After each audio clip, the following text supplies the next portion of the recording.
Shri Venkateswara gold తాకట్టులో ఉన్న మీ బంగారాన్ని విడిపించి కొనబడును.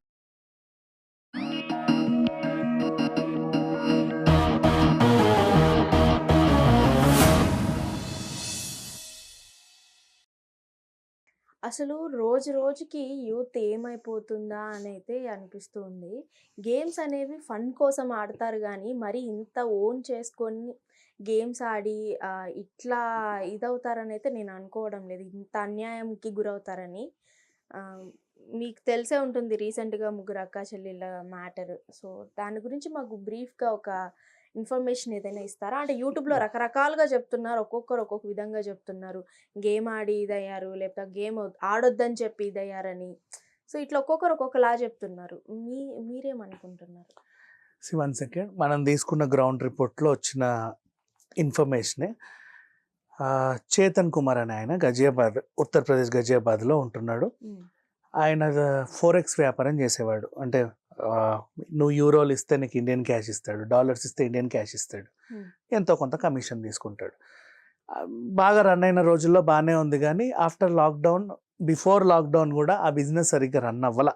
అప్పుడు మనకి డిమానిటైజేషన్ అయిన తర్వాత అండ్ ఇంకా కొన్ని ఇబ్బందులు ఉన్నప్పుడు, కరెన్సీ మార్పిడులు ఇవన్నీ ఉన్నప్పుడు ఎందుకో ఆ వ్యాపారం సరిగ్గా సాగల. చాలామంది ఫోరెక్స్లు ఎత్తేసుకున్న వాళ్ళు కూడా ఉన్నారు. ఈయనకి ఏమైందో 2 కోట్లు అప్పయింది. ఇంకా బిజినెస్ ముద్దాము, ఇంకేం చేద్దాము అని అనుకునే లోపు లాక్డౌన్ వచ్చింది. అందరు ఇంటి పట్టునే ఉన్నారు. వీళ్ళ ఇంట్లో ఎవరెవరు ఉంటారు అంటే, ఈయనకి 2 భార్యలు, 5 పిల్లలు.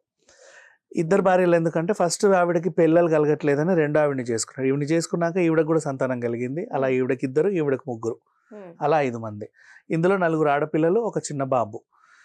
పైగా వీళ్ళ ఇంట్లో ఇంతతో ఆగిపోయిందా అంటే లేదు, ఇంకిద్దరు కూడా ఉన్నారు. వీళ్ళ అక్క చెల్లెలు కూడా పాపం హస్బెండ్ వదిలేసి ఇంట్లోనే ఉన్నారు. కరోనా టైంలో చనిపోయి ఒకరు, లేకపోతే విడిపోయి ఒకరు, ఏదో రకంగా వాళ్ళు కూడా ఇక్కడే ఉన్నారు. సో మొత్తం ఇంతమంది ఆ ఇంట్లోనే ఉంటున్నారు అనమాట ఎప్పటి నుంచో. తలకు మీరిన భారం, తినడానికే డబ్బులు లేవు, సొంతిలు కాబట్టి పర్లా, ఏ ఉద్యోగం లేదు, ఏం చేయాలో తెలియక అప్పు మీద అప్పు పెరిగిపోతానే ఉంది. వాళ్ళని అడిగి వీళ్ళని అడిగి ఏదో రకంగా చిన్న ఏదో చేసుకుంటూ నెట్టుకొస్తున్నాడు. ఈ పిల్లలు ఏం చేశారంటే, 3 అమ్మాయిలు దీంట్లో కొరియన్ లవ్ గేమ్ అనే ఒక గేమ్కి ఎడిక్ట్ అయ్యారు. ఆ గేమ్కి ఎందుకు ఎడిక్ట్ అయ్యారు అంటే, లాక్డౌన్ మొత్తంలో వీళ్ళు కొరియా సినిమాలు చూశారు. చాలా మంది లాక్డౌన్ లో కొరియన్ సినిమాలు చూశారు. కొరియన్ సిరీస్లు, కొరియన్ సినిమాలు చూసి వాళ్ళలాగే వేషధారణ ఉండాలి, వాళ్ళలాగే బట్టలు వేసుకోవాలి, వాళ్ళలాగే జుట్టు ఉండాలి, వాళ్ళలాగే కొరియన్ గ్లాస్ స్కిన్ కావాలి, మొత్తం వాళ్ళలాగా అసలు కొరియా నేర్చుకోవాలి, మనం కూడా కొరియన్స్ అయిపోవాలి, కొరియాకి వెళ్ళి బతకాలనుకున్నారు వీళ్ళు. అంతలా ఇన్ఫ్లుయెన్స్ చేసేసింది ఆ కొరియన్ వెబ్ సిరీస్లో. తర్వాత లాక్డౌన్ అయిపోయింది, వీళ్ళు ఇంట్లో కూర్చున్నారు, చదువు మానిపించి ఇంట్లో కూర్చోబెట్టాడు. రీజన్ పాప ఆయనకు స్తోమత లేదు.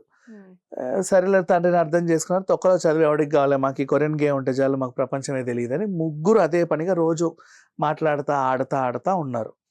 బాగా ఇన్వాల్వ్ అయిపోయారు దాంట్లో. ఈయనకి ఆర్థిక ఇబ్బందులు ఎలా వచ్చాయంటే, 800 కరెంటు బిల్లు వస్తే కరెంట్ వాడు కట్ చేసాడు. 800 వచ్చింది పాపం, అయినా కరెంట్ వాడు కట్ చేశాడు.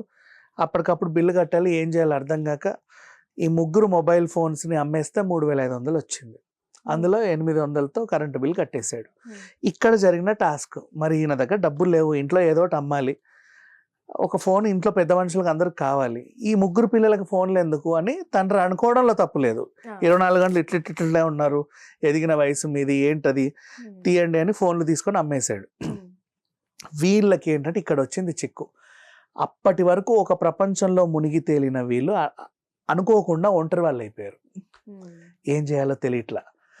అండ్ మొత్తం అదేంటిది, ఫుల్ ఫ్లెడ్జ్డ్గా 80% వీళ్ళు కొరియన్స్ అయిపోయారు. ఇంకా చెప్పాలంటే మనస వాచ కర్మన కొరియాల భాష నేర్చుకోవడం, ఏదో రోజు మనము పాస్పోర్ట్లు పట్టుకొని కొరియాకి వెళ్ళాలనుకోవడం, అక్కడే మనం 3 కూడా మన ఇల్లులు కూడా పక్కనే ఉండాలి, పెళ్లి చేసుకొని మనం అదే వీధిలో బతుకుదాం అక్క అనుకుంటూ వీళ్ళు మాట్లాడుకొని, డైరీలు రాసుకొని, కొరియన్ పాటలు రాసుకొని, కొరియా బొమ్మలు గీసుకొని ఒక రకంగా బ్రతికేస్తున్నారు. చివరికి వీళ్ళ పేర్లు, వీళ్ళ అమ్మ నాన్న వాళ్ళు ప్రాచి, పాకి, నిషిత అని ఏదో పేర్లు పెడితే వాటిని కూడా మార్చేసి సిండియా, గొండియా అని చెప్పేసి ఏదో కొరియన్ పేర్లు పెట్టేసుకున్నారు.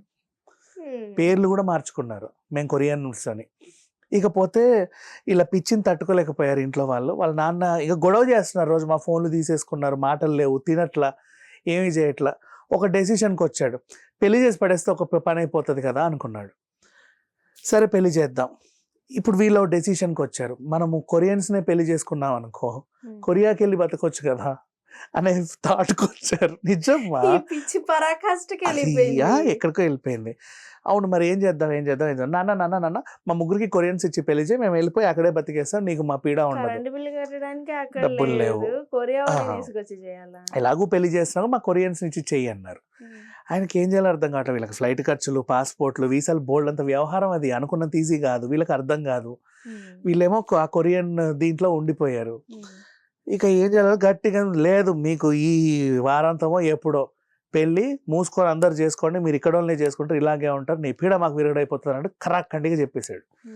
ఇక చెప్పేసరికి వీళ్ళు ముగ్గురు ఇంట్లో కూర్చొని ఏం చేద్దాం అంటే మన కొరియా కళ నెరవేరట్లా, ఇంకా మనం బ్రతికేందుకు ఈ ఇండియా బ్రతుకులు మనకు అవసరం లేదు, ఇక బ్రతకొద్దని చెప్పి ముగ్గురు కలిసి అమ్మ పప్ప సారీ మేము చచ్చిపోవాలనుకుంటున్నాము, మా కోసం ఏమనుదో, మా ఐడియాలు ఇలా ఉన్నాయి, మా ఎక్స్పెక్టేషన్స్ ఇలా ఉన్నాయి, మాకు కావాల్సినవి ఇలా ఉన్నాయి, మొత్తం ఇలా ఉన్నాయి, అవి కాకుండా ఇంకా ఏది కూడా మేము జీర్ణించుకోలేకపోతున్నాం, మా వల్ల అవ్వట్లేదు, మేము చావాలనుకుంటున్నాం అని చెప్పేసి 2:30కి ముగ్గురు బాల్కనీకి వచ్చారు.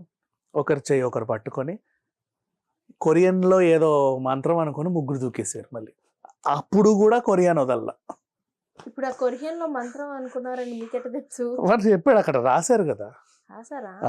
వాళ్ళ ఇప్పుడు ఏంటి, మేము ఇలా చచ్చిపోతున్నామని సూసైడ్ లెటర్ ఆ లాంగ్వేజ్లోనే ఉంది. కొంచెం పిచ్చి అన్నీ పోలీసులు ఇన్వెస్టిగేషన్లో అన్నీ చూశారు. ఎలా చనిపోదాము అనుకున్నారు. కొరియన్ లాంగ్వేజ్ లో రాసారా? లేదు, మామూలు లాంగ్వేజ్లో పిచ్చిగా రాశారు. అందరము మేము ఇలా అనుకొని చనిపోతున్నామని అక్కడ రాశారు వాళ్ళు. సో ఆ టైంలో వాళ్ళు అలా అనుకున్నారని మనకి ఇలా తెలిసింది.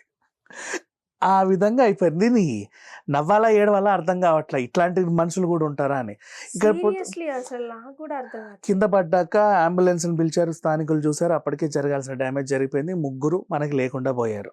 ఇప్పుడు పోలీసులు అడిగారు తండ్రిని, చూడండి వాళ్ళ రూమ్ ఇది, మొత్తం అనేది అన్ని కొరియన్ సంబంధాలు, కొరియన్కి సంబంధించిన ఏవో పిచ్చి గీతలు, రాతలు అన్నీ ఉన్నాయి, ఏంటిది అని అడిగితే వీళ్ళు కొరియన్ గేమ్కి అలవాటు పడి ఆ టాస్క్లు ఒక్కొక్కటి ఇంప్లిమెంట్ చేసుకుంటూ లాస్ట్ టాస్క్ వీళ్ళు చనిపోవాలనుకొని చనిపోయారని ఆయన వెర్షన్. యాక్చువల్లీ నువ్వు ఫోన్లు లాక్కునే కొన్ని రోజులు అయిపోయింది, అందులో వాళ్ళు టాస్క్ పూర్తి చేయడానికి అంశం ఎక్కడుంది? నువ్వు గేమ్ మధ్యలో కదా ఫోన్ లాక్కుంది. సో అది కాదు, అది మన కొంచెం గ్రౌండ్ సోర్స్. మరి వీళ్ళు ఏంటంటే పోలీసులు ఇంకా ఇన్వెస్టిగేట్ చేస్తున్నారు, వీళ్ళు ఎందుకు ఇలా తయారు, వీళ్ళ మైండ్ సెట్ ఏంటి అని.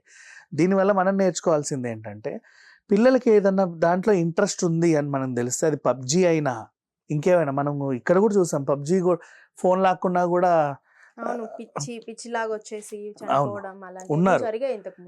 ఓ దానికి వాళ్ళు ఎడిక్ట్ అయ్యారు అంటే సడన్ గా లాక్కోవద్దు, స్లోగా మాన్పించాలి, ఏదైనా అంతే. అండ్ నెక్స్ట్ ఈవెన్ ఇదేంటిది, హాస్టల్లో వేస్తే ఆత్మహత్యలు చేసుకుంటారు పిల్లలు, అది కూడా సడన్ డెసిషన్సే, మెల్లిమెల్లిగా అలవాటు చేయాలి. అప్పుడప్పుడు తరచు, లేదా హోమ్ సిక్ వచ్చి పర్లేదమ్మా ఉండు, నువ్వు అప్పుడప్పుడు వెళ్ళి చూస్తా, వాళ్ళతో మాట్లాడతా, మా అమ్మాయికి భయం అండి ఉండలేదు, వాళ్ళకి చెప్పి చేయాలి. కానీ బుద్ధి ఉందా లేదా నీకు, 5 లక్షలు ఖర్చు పెట్టి అప్పు చేసి తెస్తే చదవనంటావా నువ్వు, 4 దాన్ని తీసుకెళ్ళి అక్కడ పడేసి వస్తారు. అట్లా బలవంతంగా తోస్తేనే వీళ్ళ మైండ్లు మారిపోయి ఇంకేదో మనుషులే లేకుండా పోతే ఇంకెందుకు. సో వాళ్ళ ఇష్టం కానీ ఏదన్నా దానికి అడిక్ట్ అయినప్పుడు స్లోగా మాన్పించే ప్రయత్నం చేయాలి, లేదా వదిలేయండి. అంతేగాని మీరు మందలిస్తున్నాము, వాళ్ళని మార్చే ప్రయత్నం చేస్తున్నామని మీకే తెలియదు ఎలా మార్చాలో, మీరన్న సైకలాజిస్ట్లా కాదే. నా కూతురు నాకంటే ఎక్కువ ఎవరికి తెలుసు అనే ఫీలింగ్ ఉంటుంది, కానీ కూతురు తెలుసా, మైండ్ సెట్ తెలియదు కదా, కొడుకైనా పర్లా మైండ్ సెట్ తెలియదు కదా. అందుకని చెప్పి మార్చే ప్రయత్నం చేయాలి, కానీ ఇట్లా బలవంతంగా వీళ్ళు ఏదన్నా రుద్దడానికి ట్రై చేస్తే ఇలాగే అవుతాయి. వామ్మో, నేను కూడా కొరియన్ డ్రామాస్ అన్ని చూస్తా, కానీ మరి ఇన్ఫ్లుయెన్స్ కొంచెం ఉంటుంది. అంటే వాళ్ళ డ్రెస్సింగ్ సెన్స్, ఆ మూవీ చూసినప్పుడు ఆ ఫీల్ కానీ, వీళ్ళు కొరియన్ గ్లాస్ స్కిన్ ట్రై చేశారు, మొత్తం కొరియన్ అయిపోవాలి అని చెప్పి అయితే నేను ఎప్పుడు అనుకోలేదు. లేదు, కొరియన్ గ్లాస్ స్కిన్ అని ట్రై చేసి మొహాలు కూడా పాడు చేసుకున్నారు వీళ్ళు ముగ్గురు. ఏవేవేవో అంటే యూట్యూబ్లలో చూసారు, పూసి పడక, వీళ్ళ స్కిన్లకి పడక. అది జెనెటిక్ ప్రాబ్లం అండి కొరియన్ కి. దానివల్ల గ్లాసెస్ స్కిన్ అక్కడ ఉన్న వాతావరణానికి బట్టి వాళ్ళ జెనెటిక్లో ఇప్పటి నుంచో అది ఉంది కాబట్టి అలా వస్తుంది. అంతేగాని వాళ్ళు మేకప్ వేస్తేనే బాగుంటారు, మేకప్ తీస్తే అస్సలు చూడలేము. వాళ్ళకంటే నేపాల్ వాళ్ళే బాగుంటారు. తర్వాత నేను రియలైజ్ అయ్యా, అప్పట్లో నేను లాక్డౌన్లో అట్లే అనమాట. తర్వాత రియలైజ్ అయ్యాను, అమ్మ దయచేసి ఎవరైనా బీటీఎస్ ఫ్యాన్స్ ఉన్నా, అఫ్ కోర్స్ నేను బీటీఎస్ ఫ్యానే, సో ఎవరైనా ఉన్నా చూడండి, ఆరాధించండి, అంతేగాని ఇన్ఫ్లుయెన్స్ అయిపోయి ఎక్కువ నేను కూడా అలానే అవ్వాలి, నేను కూడా అలానే చేయాలి నాట్ ఓన్లీ అని కొరియా, ఏ ఉండకూడదు. దేశం వీడియో ఏదైనా చూసినా కానీ మనకి ఎంతవరకు తీసుకోవాలో అంతవరకే తీసుకోవాలి, మిగతాదంతా పక్కన పెట్టండి. సో దయచేసి ఇలాంటి పనులు అయితే చేయకండి.